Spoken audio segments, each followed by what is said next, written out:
Ο κύριος Παπα-Νικολάου, νομίζω γνωστός σε όλους μας, ομότιμος καθηγητής της Γεωλογίας, είναι κοντά μας. Καλησπέρα, κύριε καθηγητά. Καλησπέρα, κύριε Βαγγελάτο. Καλησπέρα. Το λέγαμε και νωρίτερα. Ζούμε πρωτόγνωρες στιγμές. Δηλαδή, αυτό το οποίο συμβαίνει τώρα δεν έχει ξανασυμβεί. Έχει σίγουρα αυτή τη δυσκολία στη διαχείριση, αλλά από την άλλη μεριά δείχνει και μια κινητοποίηση και της επιστημονικής κοινότητας και των κρατικών υπηρεσιών. Μένει ένα ερώτημα, βέβαια. Πόσο μπορεί να κρατήσει αυτή η περίοδος, γιατί φαίνεται ότι πάει μακριά. Αυτό είναι κάτι που δεν το ξέρουμε. Εκείνο που είναι βέβαιο είναι ότι τις τελευταίες μέρες έχουμε μία κλιμάκωση της σεισμικής δραστηριότητας. Ξεκινήσαμε το Σαββατοκύριακο με 4-4-2, που ήταν και η πρώτη καθαρή τεκτονική σεισμή που μπορούσαμε να δούμε μηχανισμό γένεσης κτλ.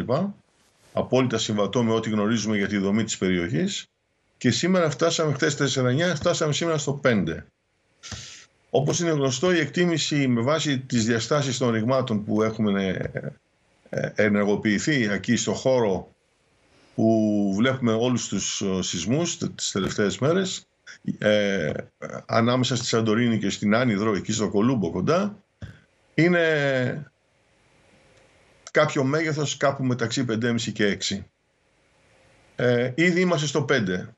Ήδη έχουμε πολλά γεγονότα, 4-7, 4-9, 4-9-5. Αυτά βέβαια τα γεγονότα είναι, όσο και αν το νούμερο λέει ότι είναι κοντά με το 5,5 το 6, μην ξεχνάμε ότι το 6 είναι 32 φορές μεγαλύτερο σεισμός από το 5. Είναι γεωμετρική πρόοδος. Λοιπόν, ακριβώς. Εκθετικά δηλαδή κινείται. πρέπει να γίνουν 32 πεντάριδες για να φτάσουν έναν εξάρι. Αυτό από την άλλη μεριά, άρα, ακόμα και αν λένε έχουμε... μερικοί ότι εκτονώνεται κτλ. Ναι, κύριε καθηγητά, ένα σεισμό της τάξης του 6. Που θα γίνει στη θάλασσα και σε ένα βάθος.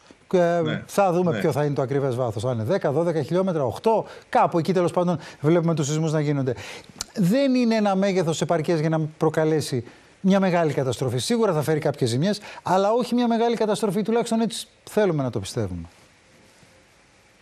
Ναι, είναι γεγονός ότι θα είναι τουλάχιστον 15 χιλιόμετρα μακριά. Είναι στον υποθαλάσσιο χώρο, θα έχει και κάποιο βάθος ακόμα πιο βαθιά, από 5 μέχρι 10 χιλιόμετρα του σεισμού. Άρα υπάρχει μια απόσβεση που μπορεί να γίνει από το χώρο που θα εκδηλωθεί η σεισμική δόνηση μέχρι τη Σαντορίνη. Και βέβαια διαφορετικά είναι για την Ία, που είναι ακριβώς απέναντι και πιο κοντά, διαφορετικά για τα Φυρά, διαφορετικά για το νότιο κομμάτι του νησιού. Επομένως, οι επιπτώσεις, η ένταση δηλαδή του σεισμού που θα προκύψει ανάλογα με το τι μέγεθος θα είναι αυτό, θα είναι πολύ διαφοροποιημένη. Θα είναι αλλιώς, καταρχάς, στο κεντρικό και βόρειο τμήμα του νησιού που είναι αποκλειστικά δομημένο. Άρα, αν σας ζητούσα τώρα να μου πείτε. Από ηφαιστειακά. Καταλαβαίνω για περιοχές. Αντιλαμβάνομαι ότι την Ία προτάσετε σαν περιοχή που θέλει προσοχή. Ναι, γιατί είναι και πιο κοντά και είναι καθαρά από λάβες και τόφους και αλαφρόπετρα. Ενώ η νότια περιοχή, ας πούμε στον Πύργο, που είναι το μεγάλο παλιό χωριό εκεί. Και είναι και ψηλά, ο Πύργος είναι πάνω στο βουνό. Στα νότια δεν είναι μόνο ψηλά, είναι ότι τα πετρώματα από κάτω είναι ασβεστόλιθη και μάρμαρα. Είναι πολύ συμπαγή, συνεκτικά και επομένως η συμπεριφορά είναι τελείως διαφορετική στη μία περίπτωση και στην άλλη. Μάλιστα. Άρα οι επιπτώσεις θα είναι διαφορετικές. Απλά ο κίνδυνος είναι σαφές ότι θα είναι περισσότερος για να γίνουν ζημιές, κυρίως σε όσα σπίτια έχουν την πολύ ωραία θέα και θέση, αλλά είναι και πιο επικίνδυνη λόγω αστάθειας των ουρανών. Το φοβερό παιχνίδι της ζωής. Τα σπίτια που όλοι λένε κινδυνεύουν πιο πολύ είναι αυτά τα κρεμασμένα κυριολεκτικά στα βράχια σπίτια. Ακριβώς. Και άκουγα και κάποιον που το σχολίαζε. Όσο και αν έχουν χτιστεί με σωστό τρόπο, δεν πάβουν να είναι σε ένα υπόβαθρο το οποίο είναι ασταθές. Γιατί είναι στο χείλος της καλντέρας.